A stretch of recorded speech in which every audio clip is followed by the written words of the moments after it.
Do you want to maximize your success with NCUA? Join Mark Treichel as he shares with you the insider's view on passing your exam with flying colors. The With Flying Colors podcast is sponsored by Credit Union Exam Solutions by Mark Treichel.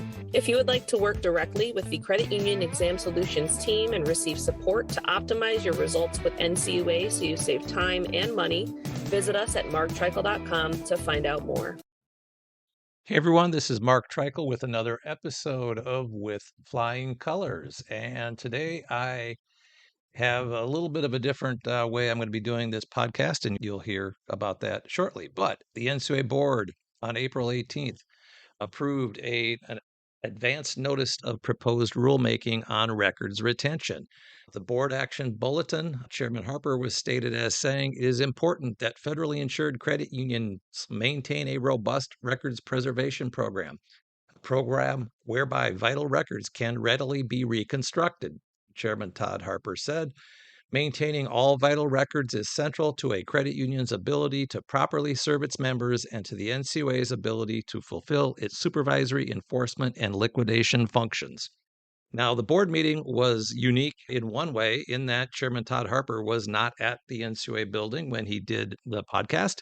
He was on video. As a reminder, they skipped March, so he wasn't there in April, and maybe they're tiptoeing into doing these remote like they've got most of the people working remote. But in any event, that caught my eye when I watched the YouTube video, because Vice Chairman Kyle Hauptman was sitting right next to Tanya Otska, the newest of the three board members. And it was fitting because this was a proposed rulemaking that Vice Chairman Kyle Hauptman was taking a lot of credit for pushing. He made some great points about the fact that credit unions don't really, particularly small credit unions, don't really understand what it is they're supposed to keep, what it is they're not required to keep. There was a lot of reference to the fact that, are the attachments guidance or are they not guidance? There was a lot of reference to questions that were being asked as part of the advance notice for proposed rulemaking. So if you are one who likes to comment, take a look at the questions and get your comments in. However, they didn't highlight any of those questions, which I probably will highlight a few of them here today. So again, this was pushed by Kyle Hauptman. He actually did something very clever, and he had sent out to some credit unions, smaller credit unions, and said, show me your storage space where you keep your records. And he talked a lot about when he was in when he worked at stockbrokers, how the SEC required that they keep records 7 years, and that there's different rules for the IRS, and that there's different rules for NCUA, but that people in credit unions err on the side of keeping everything so that they can't get in trouble with NCUA, particularly smaller credit unions, because they don't have the time to hire attorneys to tell them what the rule actually means. So a lot of good content here, and he makes a good point that this is a good proposal, should it become final ever, for small credit unions, and that their burden is so high. At the end, I'll say why that's great. I agree with it. But what the other things the NCUA board is doing is actually hurting small credit unions, but I'll save that for the end. All right. And as far as particular questions that they are asking, they have questions such as, does the definition of vital records in the rule contain all and only those records you would consider to be vital for the credit unions? Next question. Are there additional types of documents not listed as vital records that you think should be, as they are critical for business operations and to properly serve members? Next question. Are there other industry standards or methodologies outside of the rule that the agency should consider for preserving vital records, for defining what vital records are, and for determining minimum retention periods? Next question. The primary focus of the records retention guidance in Appendix B relates specifically to catastrophic act preparedness. Are there any terms, definitions, or standards that the board should consider updating in Appendix B? The next question. Are there any other changes to Appendix B that you would recommend? Next question. How long and in what format does your credit union store its vital records? Next question. Does your credit union maintain and store any vital records in a physical format due to a regulatory requirement or supervisory expectation? Next question. What impediments, including estimated costs, does your credit union encounter with storing vital records? Next question. What records do you deem vital for business operations that a credit union should be required to keep permanently for the purpose of restoring vital member services? Next question. Other than for records that must be kept permanently, are there specific timeframes you would recommend that other vital records be retained? Next questions. What are the pros and cons of storing vital records physically, electronically, or in other formats, such as cloud computing storage? Next question. Does your credit union rely on third-party vendors to accurately maintain vital records? And if so, what are some of the challenges that these arrangements present? Next question. How would you suggest the agency create a more effective framework for credit unions to preserve vital records? Next questions. What are some challenges for smaller credit unions defined as credit unions with less than $100 million or less in maintaining vital records, and what has worked? Next and last question. What additional support, training, or technical assistance could the NCUA provide, if any, to assist credit unions with both understanding and implementing retention requirements? If any of those questions are something that you have a strong opinion on, I highly encourage you to comment to the ANPR. I do believe the NCUA board is going to take these comments into consideration and truly would like to make this regulation better. Now, there's reference to the appendixes relating to a disaster recovery type situation. There was reference in the board meeting to the federal building in Oklahoma that blew up that did have a credit union headquarters in it. And I can relate to that reference because when that happened, I was a supervisory examiner in Dallas. I had peers and friends that were supervisory examiners in Oklahoma. They were actually doing exams down the road from the federal building when it blew up. And I was supplementing their exam teams with some of my examiners. So when that happened, there was a lot of chaos in the United States from the trauma of it. But I have friends and colleagues who had to work with the credit union to get the operations back up and running. So it's a very important reg from that perspective. And kudos to Kyle Hauptman for bringing this up. He also, I wanted to touch on this if I haven't already. He also had credit unions send pictures of their storage space. I think I touched on that, but I've got a blog where I took a picture of what was provided, and it shows exactly why it's an issue. You've got boxes and boxes. They're paying for storage. They don't know what they need. And NCUA improving the regulation, I think, would go great towards helping these smaller credit unions.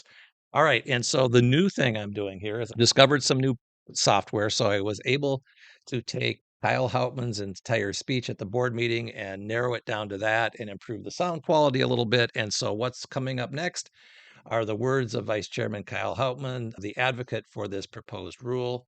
And I will have some comments at the end to close out this podcast. That concludes my remarks, and I now recognize Vice Chairman Hauptman. Thank you, Mr. Chairman. Thank you, Kelly and Matt, for the presentation, and Gira for being available for questions. I want to also thank Kelly for taking the time to look into the impact of NCUA's regulations on records preservation as they're currently written. And I definitely want to thank the leaders of small credit unions, which I think are the reason we're here. We had a meeting a few months back. Leaders of small credit unions, they brought up a few actionable items. And I believe that meeting, and then our subsequent ones and discussions with Kelly, are why we're here today. My point is a broader one, that we actually do listen, and there is a point to talk to us, and it can actually have value. So I think there were only maybe 3 or 4 credit union leaders on that call we had, but they're going to wind up helping thousands of other people. So I want to thank those folks. They did a real job, and I want to thank our staff for that meeting, bringing something to our attention, actually is going to bring real results to a lot of people. So the crush of regulatory burden weighs more heavily on small credit unions. We cannot talk about financial inclusion, or talk about helping small credit unions unless we're doing the sort of things we're doing here today, providing clarity that frees up scarce resources to focus on their actual credit union members. If you go to the extreme, regulatory burden is often cited as a reason why otherwise healthy credit unions merge out of existence. But you know what's worse than a regulatory burden? Finding out you're doing things that your regulator didn't even need you to do. We found out credit unions were storing boxes of records from decades ago because they thought that we at NCUA wanted them to. Now, we're aware that other agencies, et cetera, may require records, but they said, we thought you wanted that. Some were paying for storage facilities. And unfortunately, it made sense to do all of this hoarder-like record retention. Because as long as you get in trouble for not having a document, and you never get in any trouble for having extra documents, the behavior is fairly obvious. Credit unions and banks talk about this with suspicious activity reports, why they file so many. They never get in trouble for filing too many. They only get in trouble for not filing one. Their behavior obviously flows from that. Yesterday, and I wish you thought of it earlier, we had the idea to email two people and ask about their specific credit unions records practices. Got a couple photos at 5:30 p.m. last night. Slide, please. Franz, you got that slide? Yeah. All right. This is what we got back last night at 5:30. You can see on the right how deep. This is just one credit union, which, by the way, is not particularly large. I can say it's under 100 million in assets. Okay. They're paying for this. You can see the yellowed old papers. And so if someone says, you know, these days we have cloud storage, just scan it. Well, anyone that thinks the answer is just scan it hasn't had to go through all those. And even if you will scan, wouldn't it be a pain to find out you scanned 100 boxes of documents and you only had to scan 5? You have to often do it one at a time for old crinkled documents because you have to get the whole document. Otherwise, why are you retaining it? You can even see, if any of you are old enough to remember the old dot matrix printers, you literally can't feed them in a stack into a modern scanner. They have those perforated edges on the side with the holes in it, and you have to pull them off. I just looked it up. That's called continuous feed paper. And so it's not very easy to do. Nobody can argue the need for keeping records. It's important. It's important for NCUA. It's important for the credit union. If I was a new credit union CEO, I'd want them to have good practices. It's very helpful for new management. But after 15 years, it's time to reevaluate your unforeseen effects of Part 749 as it's currently written. Even if they are maintaining documents digitally, do they have to do that? That costs money too. This agency pays for cloud storage as well. We get it.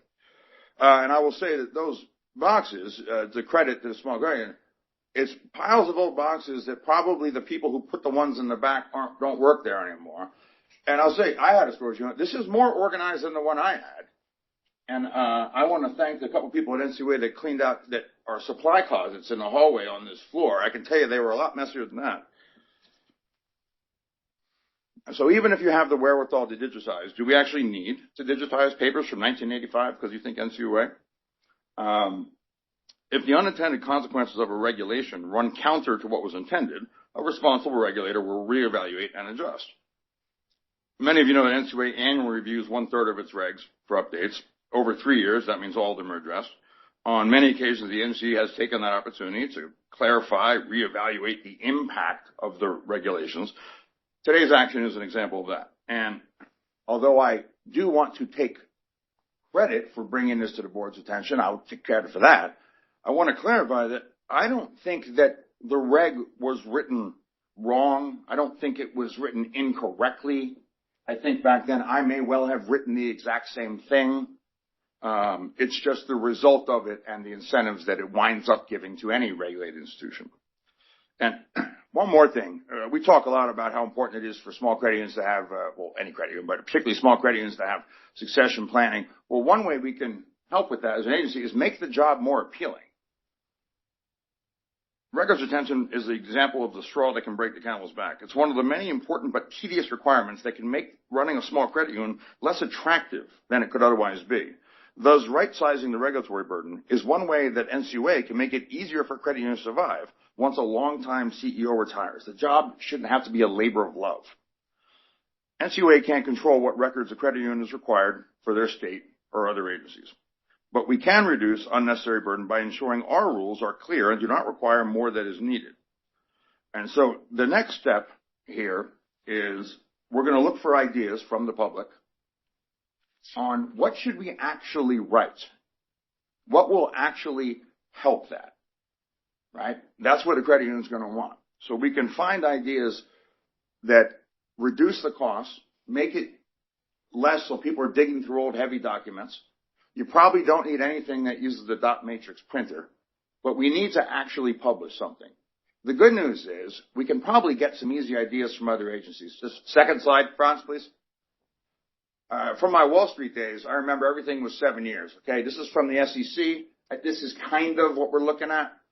7 years records, and then they say what exactly that means. 7 years. Okay, I remember anything we wrote, even in our Bloomberg chats, was 7 years, right? And you knew that, right? This is just an example. It happens across government. If you filed your taxes on Monday, the IRS, just so you know, is you are supposed to only have 3 years worth of records to back up that 2023 return. If they audit your 2023 return, they can ask you for information related to your 2023, 2022, and 2021. The IRS itself is published. We're not going to ask you about 2015 records. Okay? It's the exact same reason. It's the same reason that in criminal justice, there's a statute of limitations for most things. Because over time, memories fade, things get lost, people die. And in terms of which year they can audit, just so you guys know, Chairman Harper, you're off the hook from 2017 and earlier, just so you know. They can only even audit the last 7 years from when you filed it, at least, okay? Thank goodness. Yeah,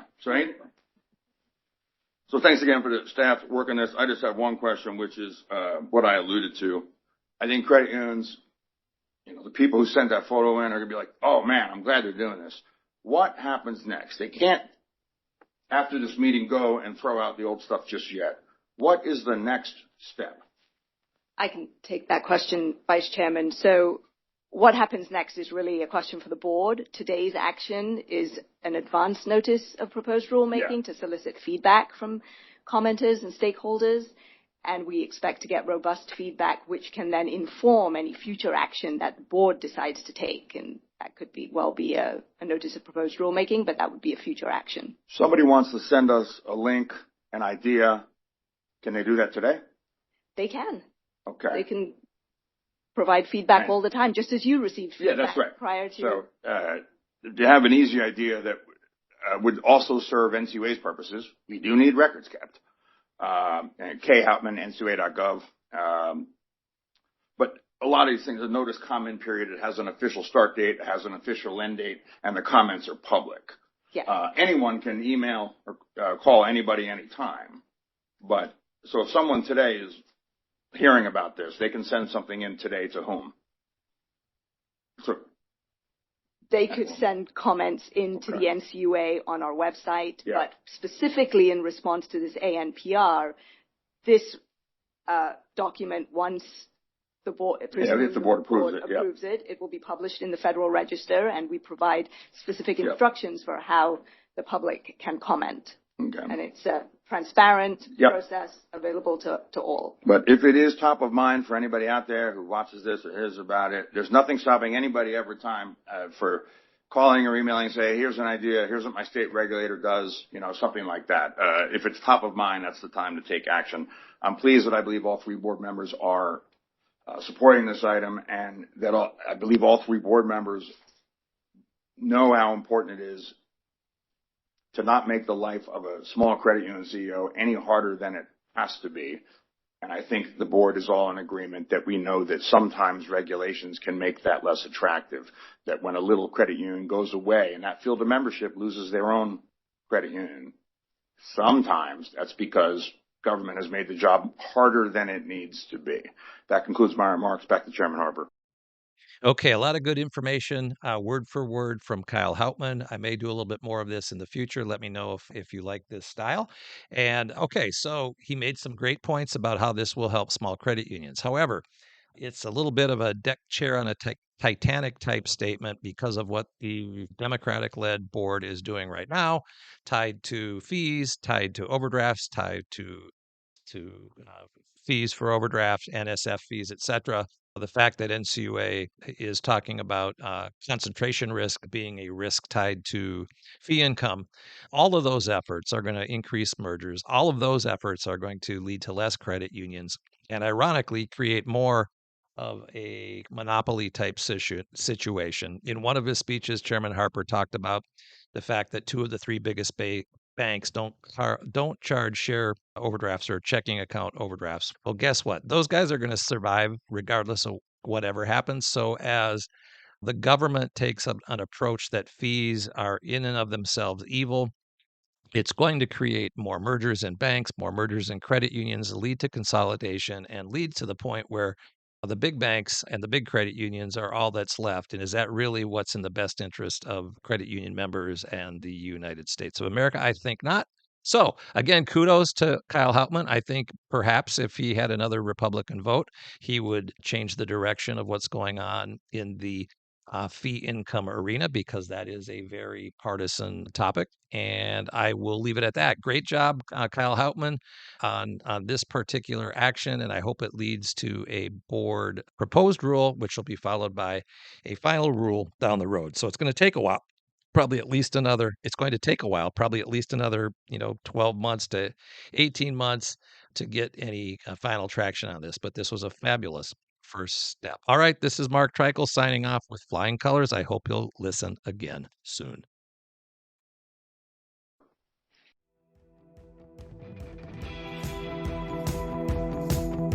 Thank you for joining us on this episode of With Flying Colors. Subscribe on your favorite podcast app to hear future episodes where subject matter experts of all varieties will provide tips on how to achieve success with NCUA. If you would like to learn more about how we assist credit unions, check out our services at marktreichel.com.